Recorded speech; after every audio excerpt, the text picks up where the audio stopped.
Hello again, I'm John Turzak, and this lesson will answer the question, not the only way it can be answered, but the question of how to make a green Mexican tomatillo sauce.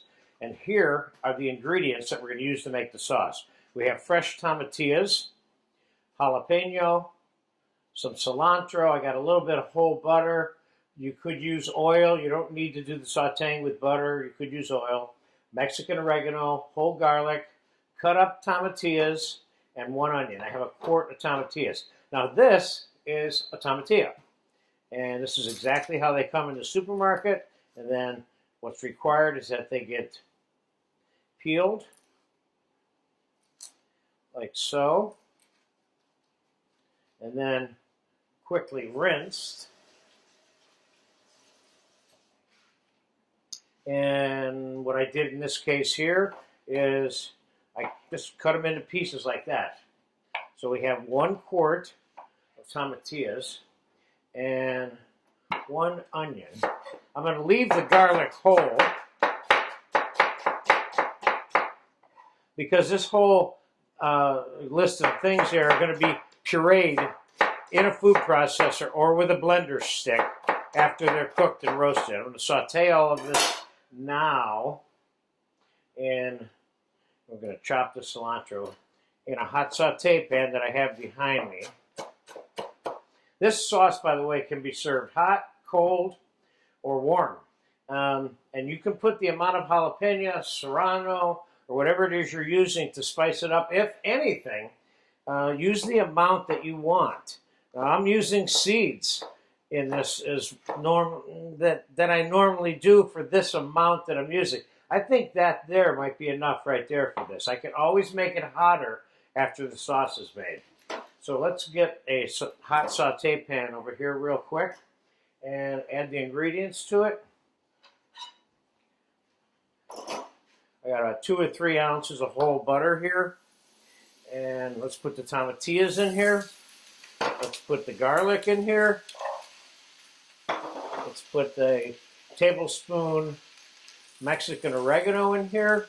Let's put the jalapenos in here, cilantro, and that 1 onion. And I'm going to put this on the stove to saute for a couple of minutes. And we're going to fast forward right here. When it's partially cooked, I'm going to put a splash of water in it, pop it in the oven, and finish cooking it till it's tender enough to eat by quasi-roasting it in the oven. So I'll be back in about 5-8 minutes. Okay, the tomatillos have been sauteing for about 5 or 6 minutes. And as you can see, they're a little slightly brown. Garlic's a little brown. Everything's a little teeny weeny bit brown and sweated. I'm going to add about half a cup of water there because I don't want anything burning in the oven. I'm going to pop this in the oven at 400 degrees. And I'm going to cook that for half an hour, 40 minutes, whatever it takes, until it's tender enough to be pureed with a blender stick. So we'll fast forward now and come back when we're ready to finish the sauce. Tomatillos have been roasting about 30 minutes. Let's get them out of the oven. I added about half a cup of water to this. And as you can see, this stuff is tender and ready to be pureed. So we're going to get it into a bowl here real quick, so I can easily put it in the food processor.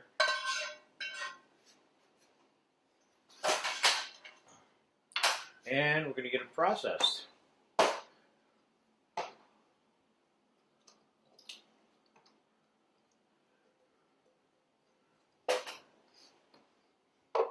Again, this sauce can be served hot, cold, or warm, and keeps in the refrigerator. All right, here we go.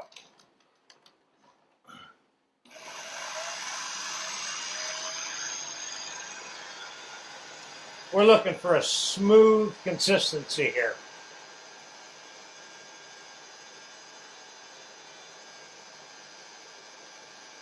Let's see how that looks. That looks doable, just the way it is. And I'm going to take it out. Let's take it out and put it.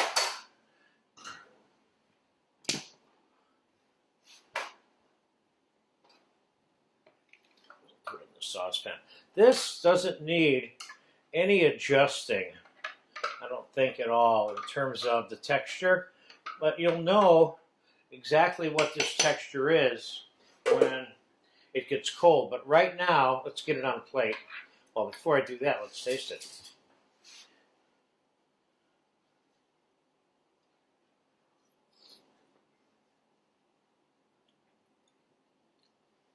This tastes good, and here's what I think I want to put in here. I want to put a little bit of salt, and I want to put maybe a half to 3/4 of a teaspoon of granulated sugar in there. I'm going to cut the acidity off of it a little bit. Let's give that a taste.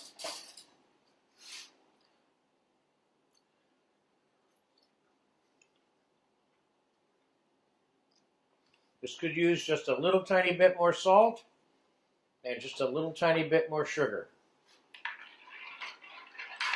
Now you can keep this, like I said, in your fridge for up to a couple of weeks.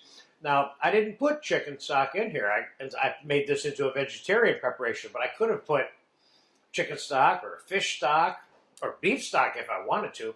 I mean, there's a lot of ways to make this. This is one of the good basic ways I just showed you. Now, that's one texture right there. Now I can add a pinch of water to this to thin this out just slightly.